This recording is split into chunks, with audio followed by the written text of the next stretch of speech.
Hey everyone, very warm welcome to all of you. Welcome to life science पाठशाला। मेरा नाम है आस्था गोस्वामी और हम लोग पढ़ रहे हैं साइटोलॉजी के बारे में। तो साइटोलॉजी की पिछली कुछ क्लासेस हो चुकी हैं जिनमें हम लोगों ने बेसिक्स डिस्कस किए थे साइटोलॉजी के। उसके बाद हम सेल ऑर्गेनेल्स पे प्रोसीड किए। तो पिछली क्लास में मैंने माइटोकॉन्ड्रिया कंप्लीट कराया था और आज की क्लास में हम क्लोरोप्लास्ट के बारे में पढ़ेंगे। स्पेशली हम लोग प्लास्टिड्स के बारे में पढ़ेंगे और क्लोरोप्लास्ट प्लास्टिड का ही एक टाइप है। ठीक है, तो जो लोग आज पहली बार क्लास देख रहे हैं उनके लिए मैं बता दूं कि मैंने टेलीग्राम पे डिस्कशन ग्रुप क्रिएट किया है जिसमें बहुत सारे मेंबर्स जुड़े हैं और वो डिस्कस करते हैं। तो अगर आप डिस्कशन के लिए ग्रुप ज्वाइन करना चाहते हैं तो उसका लिंक आपको डिस्क्रिप्शन बॉक्स में मिल जाएगा और कमेंट बॉक्स में भी मैं पिन कर दूंगी, तो आप दोनों में से किसी भी जगह से ज्वाइन कर सकते हैं ग्रुप को। ठीक है, तो हम शुरू करते हैं अब क्लास को। आज हम लोग पढ़ेंगे प्लास्टिड्स के बारे में। ठीक है, प्लास्टिड्स का मतलब क्या होता है। प्लास्टिड्स जो है इसमें वर्ड आता है प्लास्टिकाज। ठीक है, लैटिन वर्ड है प्लास्टिकाज जिसका मतलब होता है फॉर्म्ड या फिर मोल्डेड। ठीक है, तो प्लास्टिड जो है प्लास्टिकाज शब्द से लिया गया है। प्लास्टिड जो है सबसे पहले ये टर्म दिया था ई हेकल ने 1865 में।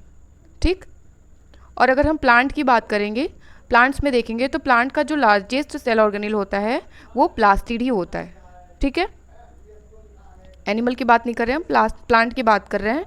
प्लांट में लार्जेस्ट सेल ऑर्गेनेल प्लास्टिड होता है। ठीक है, एनिमल के केस में ऐसा नहीं है। It is found in most algae and plants. ठीक है, ये प्लांट्स और ज़्यादातर एल्गी में पाया जाता है, प्रेजेंट होता है।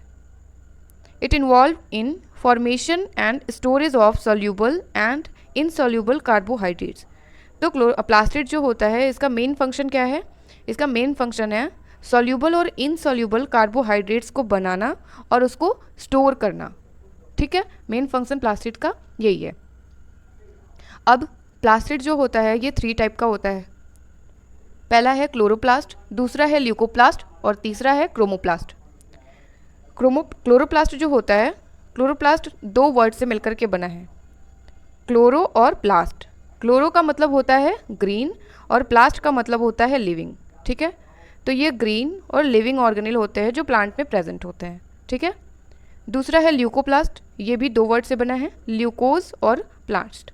तो ल्यूकोज का मतलब होता है वाइट। क्लोरोप्लास्ट जो है ग्रीन कलर का होता है, ल्यूकोप्लास्ट जो है वाइट कलर का होता है, और तीसरा है क्रोमोप्लास्ट जो कि क्रोमा मीन्स होता है कलर। तो क्रोमोप्लास्ट जो होता है वो कलर्ड ऑर्गेनेल है। ठीक है, मतलब ग्रीन को छोड़ करके बाकी सारे कलर्स जो होते हैं क्रोमोप्लास्ट में आ जाते हैं। बाकी मतलब जितने भी प्लांट शो करता है, बाकी मतलब सारे कलर्स नहीं होते। ठीक है, कुछ कलर्स है जो कि क्लोरोप्लास्ट की वजह से आते हैं। तो क्रोमोप्लास्ट जो होता है ये कलर्ड ऑर्गेनेल है। ठीक है, ग्रीन को छोड़कर।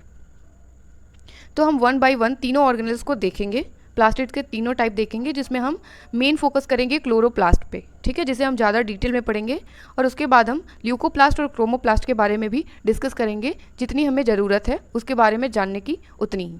ठीक, तो हम शुरू करते हैं क्लोरोप्लास्ट से। क्लोरोप्लास्ट जो है ये टर्म सबसे पहले दिया था शिम्पर ने 1883 में। अगर हम क्लोरोप्लास्ट की मॉर्फोलॉजी की बात करें तो मॉर्फोलॉजिकली इसके जो कुछ पैरामीटर्स है जैसे कि शेप, साइज़ और नंबर, ये तीनों ही वैरी करते हैं स्पेसीज़ टू स्पेसीज़। मतलब अलग अलग स्पेसीज़ में आप देखेंगे कि अलग अलग शेप का, अलग साइज़ का और डिफरेंट नंबर में क्लोरोप्लास्ट प्रेजेंट होता है। ऐसा नहीं है कि ये सारे प्लांट्स में सेम होता है। ठीक है, अगर हम हायर प्लांट्स की बात करें तो हायर प्लांट्स में जो क्लोरोप्लास्ट का शेप होता है, ठीक है, वो लेंस शेप्ड होता है। ठीक है, कुछ इस टाइप का लेंस शेप्ड होता है। ठीक, लेकिन अगर आप एल्गी की बात करेंगे तो एल्गी के केस में डिफरेंट शेप के आपको क्लोरोप्लास्ट दिखेंगे। जिन्होंने एल्गी की पिछली क्लासेस जो मैंने पढ़ाई है, अगर उन्होंने देखा होगा तो आपको पता होगा कि एल्गी में डिफरेंट शेप के क्लोरोप्लास्ट होते हैं। जैसे कि कुछ एल्गी में आपको कप शेप के क्लोरोप्लास्ट मिलेंगे, किसी में डिस्क्वाइडल क्लोरोप्लास्ट होंगे। ठीक है, तो इसी तरीके से डिफरेंट शेप के क्लोरोप्लास्ट अलग अलग स्पेसीज़ में प्रेजेंट होते हैं और हायर प्लांट्स में मोस्टली ये लेंस शेप्ड के होते हैं। साइज़ की हम बात करेंगे तो जनरली ये 4 से लेकर के 8 माइक्रोन तक का हो सकता है।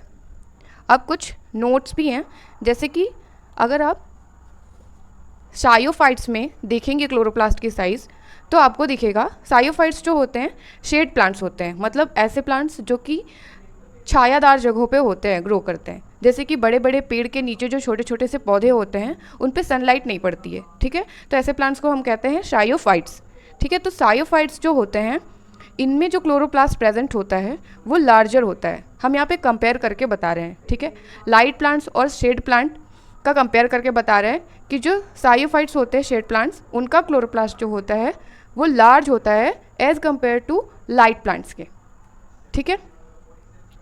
तो सायोफाइट्स में लार्जर क्लोरोप्लास्ट हो गए, और हेलियोफाइट्स में, हेलियोफाइट्स जो होते हैं लाइट प्लांट्स को कहते हैं, और इनमें जो क्लोरोप्लास्ट होता है वो कंपेरेटिवली छोटा होता है। अब इसका लॉजिक क्या है कि सायोफाइट्स में लार्जर पाया जा रहा है और हेलियोफाइट्स में स्मॉलर हो रहे हैं। इनका सिंपल लॉजिक ये है क्योंकि हम जानते हैं कि क्लोरोप्लास्ट जो होता है यहाँ पे फोटोसिंथेसिस होती है, और फोटोसिंथेसिस करने के लिए लाइट की ज़रूरत होती है, ठीक है। अब सायोफाइट्स जो होते हैं बेचारे, इन पे सनलाइट तो पड़ती नहीं है डायरेक्टली, पर फोटोसिंथेसिस तो करनी है ना, तभी तो सर्वाइव करेंगे।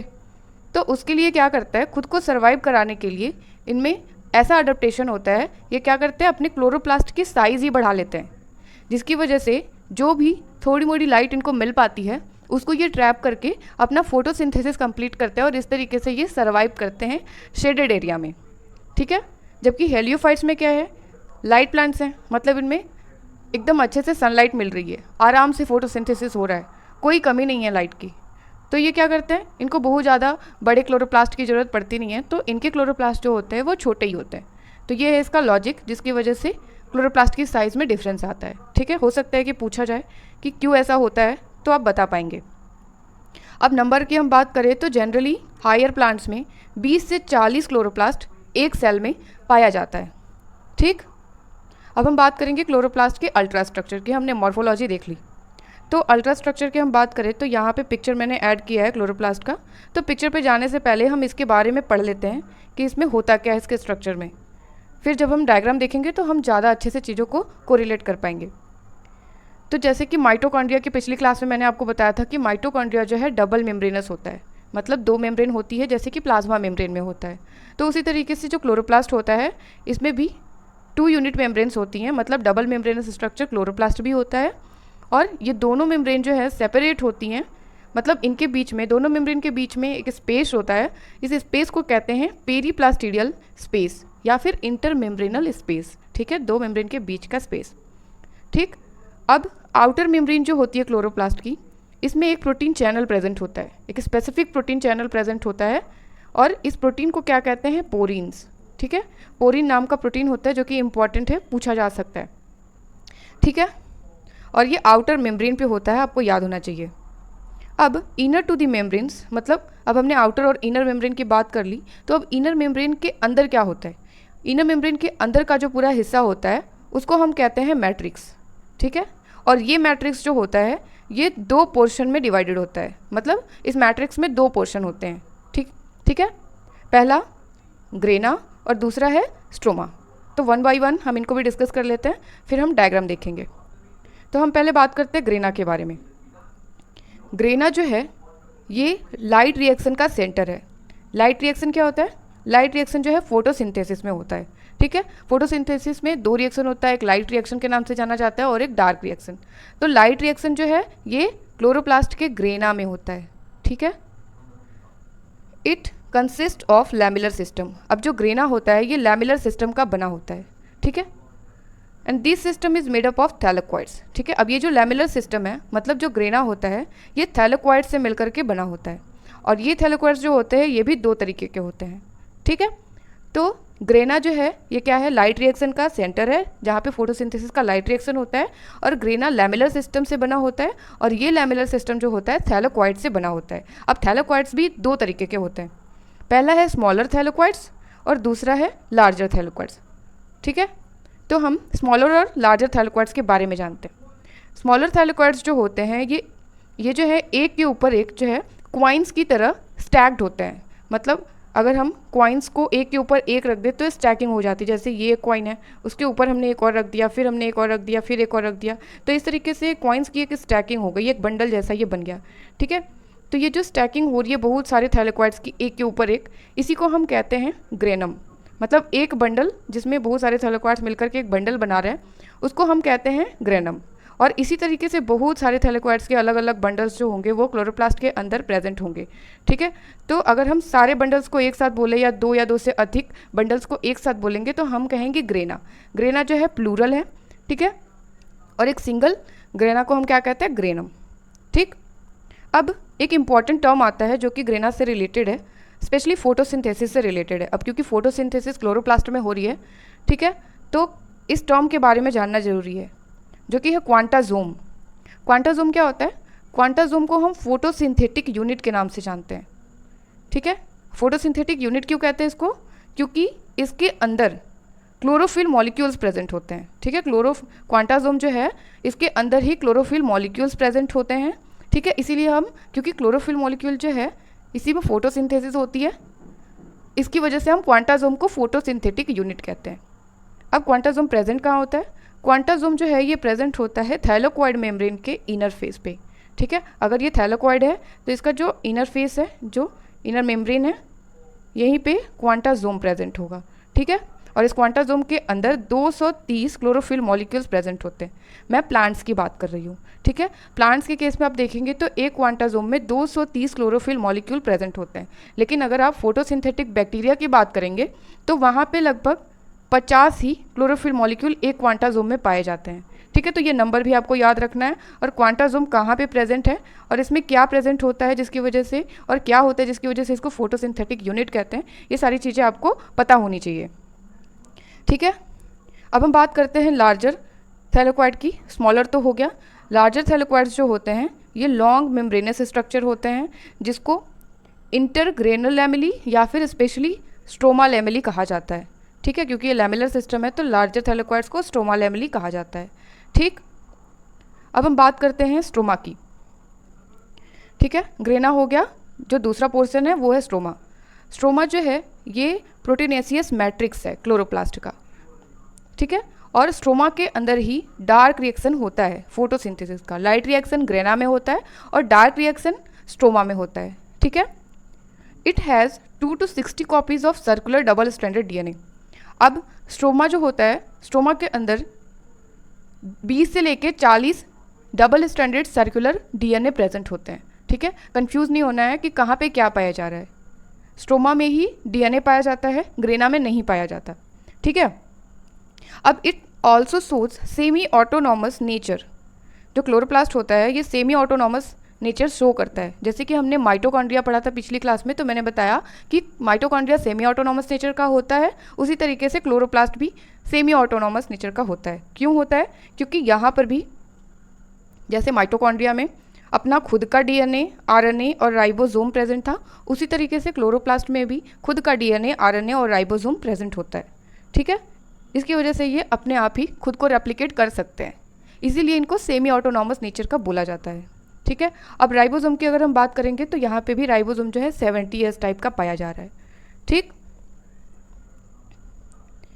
अब उसके अलावा जो क्लोरोप्लास्ट होता है इसके अंदर कुछ डिफरेंट टाइप के पिगमेंट्स भी प्रेजेंट होते हैं, जैसे कि क्लोरोफिल के डिफरेंट टाइप्स, जैसे chlorophyll A, B, C, D और क्लोरोफिल E।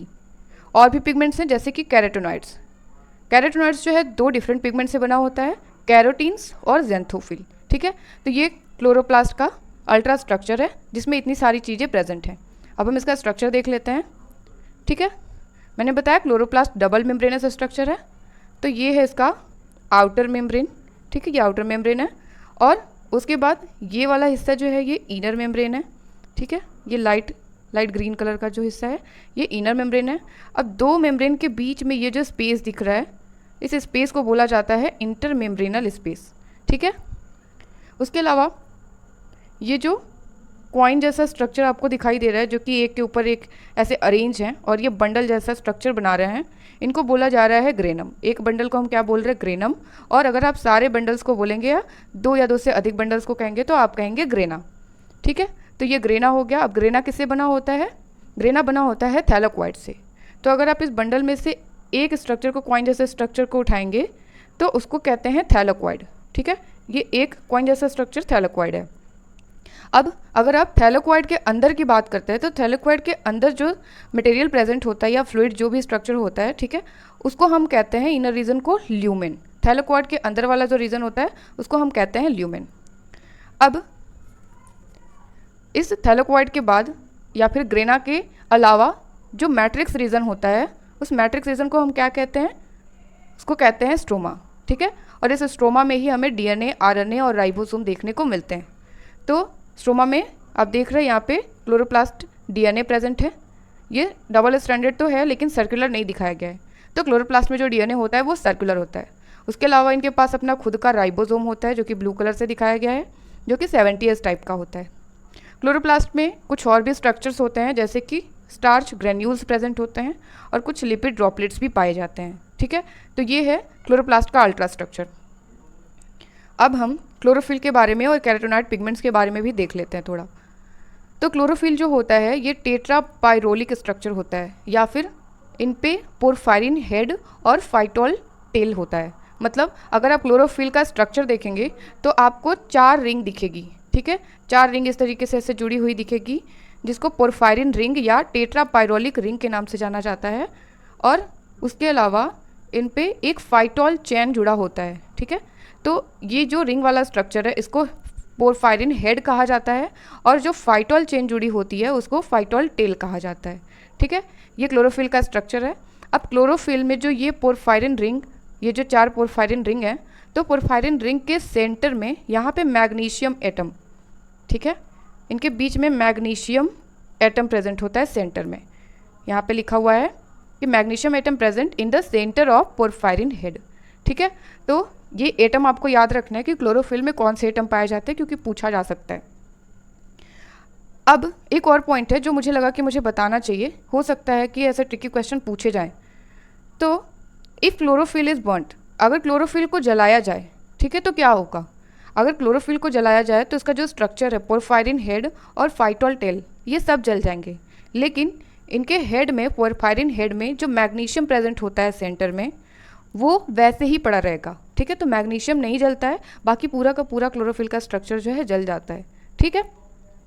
अब अगर हम क्लोरोफिल के सॉल्युबिलिटी की बात करेंगे तो क्लोरोफिल जो है ये ऑर्गेनिक सॉल्वेंट में सॉल्युबल होता है। मतलब क्लोरोफिल वाटर सॉल्युबल नहीं होता है, यह ऑर्गेनिक सॉल्वेंट में ही सॉल्युबल होता है। अब बात करते हैं कैरोटीनॉइड पिगमेंट्स की। तो कैरोटीनॉइड्स जो होते हैं ये हाइड्रोकार्बन्स होते हैं जो कि ऑर्गेनिक सॉल्वेंट में सॉल्युबल होते हैं। मतलब क्लोरोफिल और कैरोटीनॉइड्स दोनों ही ऑर्गेनिक सॉल्वेंट में सॉल्युबल होते हैं, ये वाटर सॉल्युबल नहीं होते। कैरोटीनॉइड्स क्या होते हैं, कैरोटीनॉइड्स जो है ये एसेसरी पिगमेंट्स हैं। मतलब क्लोरोफिल जो है ये मेन पिगमेंट्स हैं जहाँ पे फोटोसिंथेसिस होती है, और कैरोटीनॉइड्स जो हैं ये डायरेक्ट फोटोसिंथेसिस नहीं करते बल्कि ये फोटोसिंथेसिस में हेल्प करते हैं, ठीक है। ये हेल्पर पिगमेंट्स हैं इसलिए इनको एसेसरी पिगमेंट्स कहा जाता है। और ये कैसे हेल्प करते हैं, इनका मेन फंक्शन क्या होता है, ये प्रोटेक्ट करने का काम करते हैं। प्रोटेक्ट किसको करते हैं, क्लोरोफिल को, ठीक है। कैरोटीनॉइड्स जो होते हैं ये एसेसरी पिगमेंट्स होते हैं, हेल्पर पिगमेंट्स होते हैं, और ये क्लोरोफिल को प्रोटेक्ट करने का काम करते हैं। किसके अगेंस्ट, फोटो ऑक्सीडेशन के अगेंस्ट। मतलब फोटो ऑक्सीडेशन का मतलब क्या है, फोटो मीन्स होता है लाइट। तो जब हाई टेम्परेचर होता है, हाई इंटेंसिटी की लाइट मिलती है, तो अगर वो डायरेक्टली क्लोरोफिल पे पड़ जाए तो क्लोरोफिल जो है डिस्ट्रॉय हो जाएगा, डैमेज हो जाएगा, ठीक है। तो इस हाई लाइट से बचाने के लिए, क्योंकि हाई इंटेंसिटी की लाइट मिलती है तो एक रिएक्शन होता है ऑक्सीडेशन रिएक्शन, ठीक है, और ये लाइट के प्रेजेंस में होता है इसलिए इसको फोटो ऑक्सीडेशन रिएक्शन कहा जाता है, ठीक है। तो जब फोटो ऑक्सीडेशन होता है तो उस टाइम पे क्लोरोफिल डैमेज ना हो जाए तो उसको बचाने के लिए कैरोटीनॉइड्स पहले इस लाइट को एब्जॉर्ब कर लेते हैं और फिर जो है इस लाइट एनर्जी को क्लोरोफिल तक ट्रांसफ़र करते हैं एक एक करके, ठीक है। तो इसकी वजह से क्या होता है, क्लोरोफिल तक उतनी इंटेंसिटी की लाइट नहीं पहुंचती है जिसकी वजह से क्लोरोफिल जो है प्रोटेक्टेड रहता है और फोटोसिंथेसिस कर पाता है, ठीक है। इसीलिए कैरोटीनॉइड्स को एसेसरी पिगमेंट कहा जाता है। अब हम बात करते हैं क्लोरोप्लास्ट के फंक्शन की। तो क्लोरोप्लास्ट का जो मेन फंक्शन है वो है फोटोसिंथेसिस करना, ठीक है। And it also help in maintaining the balance of oxygen and CO2 in the atmosphere, ठीक है। अब फोटोसिंथेसिस में क्या हो रहा है, ऑक्सीजन इवॉल्व होता है, मतलब ऑक्सीजन निकलता है, और CO2 मतलब कार्बन डाइऑक्साइड कंज्यूम किया जाता है, यूज़ किया जाता है, ठीक है। तो यहाँ पे क्या हो रहा है कि ऑक्सीजन और कार्बन डाइऑक्साइड इन दोनों गैसेस को मेंटेन किया जा रहा है, ठीक है। इनके बैलेंस को मेंटेन किया जा रहा है ताकि एटमॉस्फेयर में कोई गैस बहुत ज़्यादा ना हो जाए, कोई बहुत कम ना हो जाए, ठीक है, तो ये है क्लोरोप्लास्ट का फंक्शन। अब उसके अलावा क्लोरोप्लास्ट के बारे में एक और इम्पॉर्टेंट टर्म है, जैसे कि क्लोरोप्लास्ट को बैक्टीरियल एंडोसिम्बियॉन्ट्स कहा जाता है। क्यों कहा जाता है? क्योंकि कुछ रीज़न है जिसकी वजह से ऐसा माना जाता है कि क्लोरोप्लास्ट जो है बैक्टीरिया से ओरिजिनेट हुआ है, मतलब इसकी ओरिजिन बैक्टीरिया है। ठीक है, जैसे कि माइटोकॉन्ड्रिया को भी बैक्टीरियल एंडोसिम्बियॉन्ट्स कहा जाता है, जो कि पिछली क्लास में मैंने आपको बताया था। इसलिए कहा जाता है क्योंकि ये बैक्टीरिया से कुछ सिमिलरिटी शो करते हैं, जैसे कि यहाँ पे 3 सिमिलरिटी दिखाई गई है। पहला है they have their own DNA and ribosome.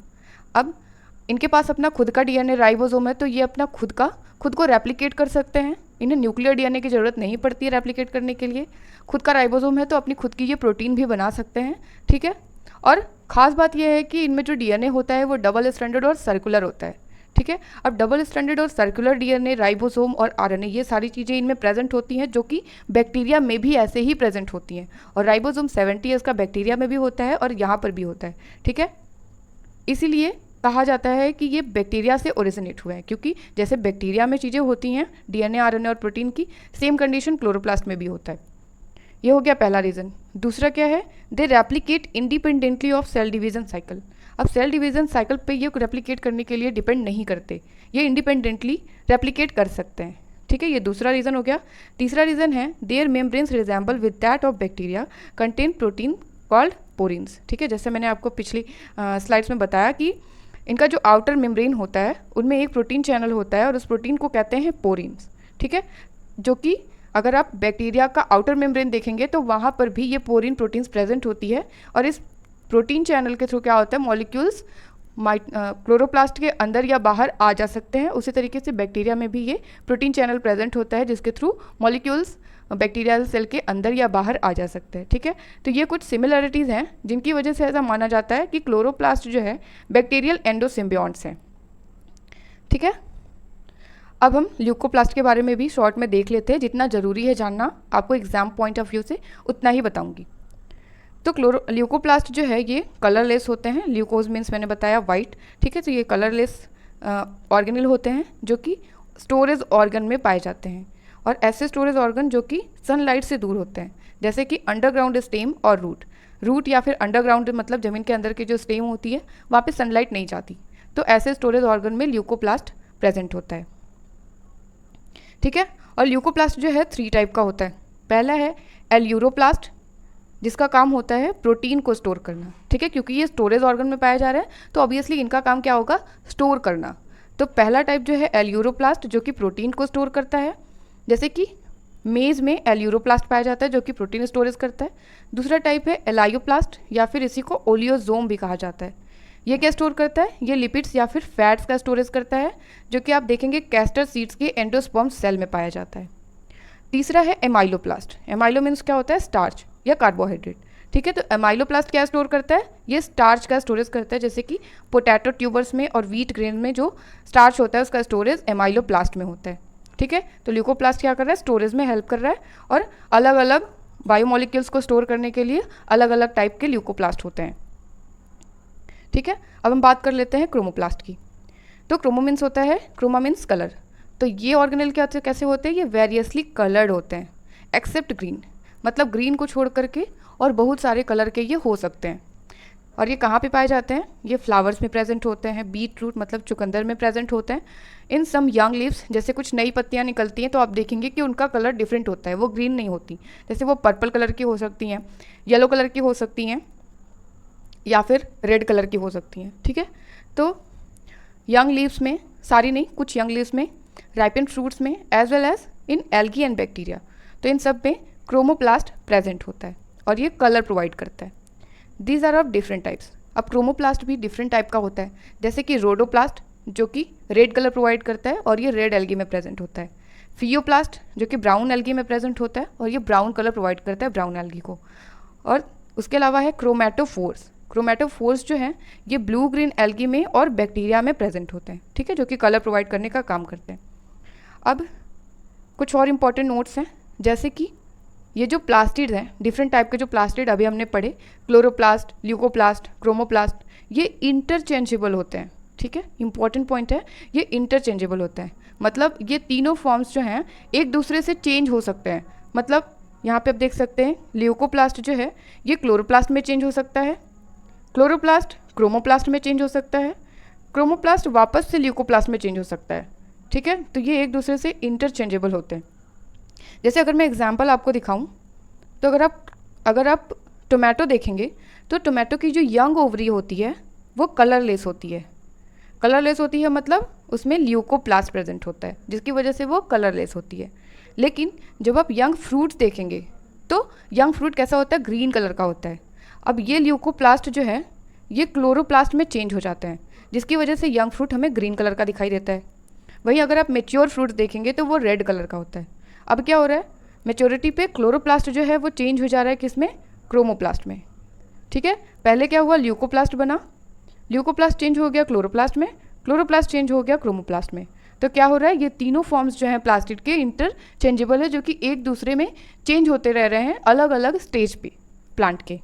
ठीक है, कुछ और पॉइंट्स है 2-3 देख लेते हैं।